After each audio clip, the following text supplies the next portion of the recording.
demander la liberté pour les Palestiniens en général.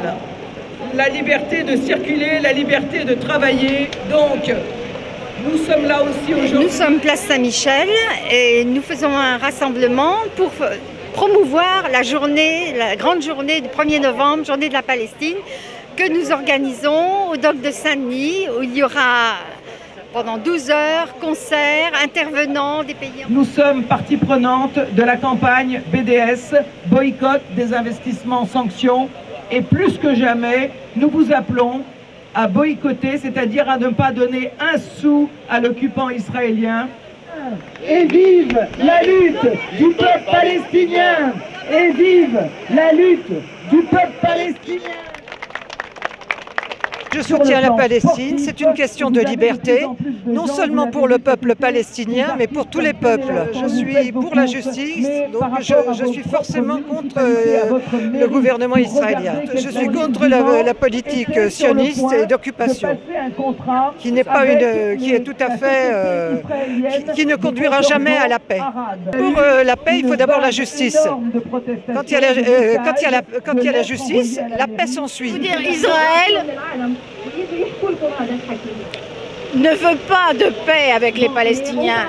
Signer un accord de paix, cela veut dire reconnaître la personne qui est en face de soi. كمان الشعب في غزة أو الناس في غزة أو في كل فلسطين بالأحرى والفلسطينيين كمان في كل مكان. Bon, j'ai essayé de traduire, donc elle se présente, Hanine, elle est arrivée hier à Paris. Elle est très contente et heureuse d'être ici et surtout de voir autant de personnes solidaires avec la cause palestinienne. Effectivement, nous ne pouvons pas combattre les Israéliens par les armes, mais par contre, il y a d'autres moyens pour les combattre et finir cet état de colonial, c'est-à-dire par le BDS, par le boycott, des investissements et sanctions contre l'État d'Israël. Elle dit que nous, le peuple palestinien, nous aimons la vie. Nous ne enseignons pas la guerre ou la haine à nos enfants ou à notre peuple, mais par contre, on aime la vie, on enseigne ça à nos enfants.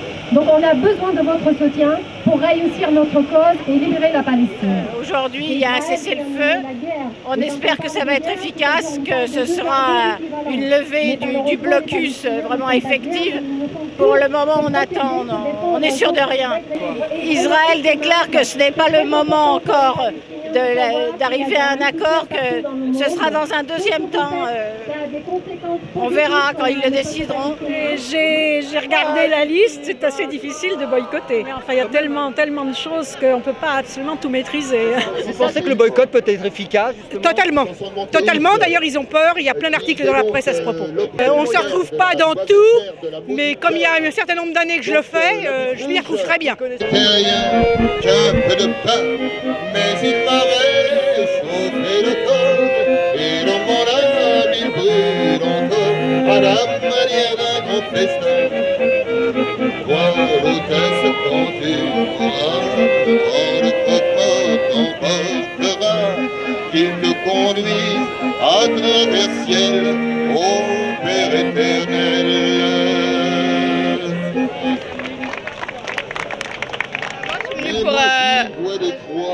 C'est manifester mon soutien à la population de Gaza et à la Palestine et montrer qu'on est encore qu'on manifeste encore contre la politique menée par Israël à la population de Gaza et que voilà, on est toujours là pour se rassembler et montrer au gouvernement et au monde qu'on ne les oublie pas. Et que... La lutte du peuple palestinien. Qu'est-ce que tu penses de l'idée du boycott? Ça peut fonctionner? Parce qu'on est là pour... Ce qu'il faut boycotter, c'est Israël globalement. Je voulais planter un olivier en Palestine,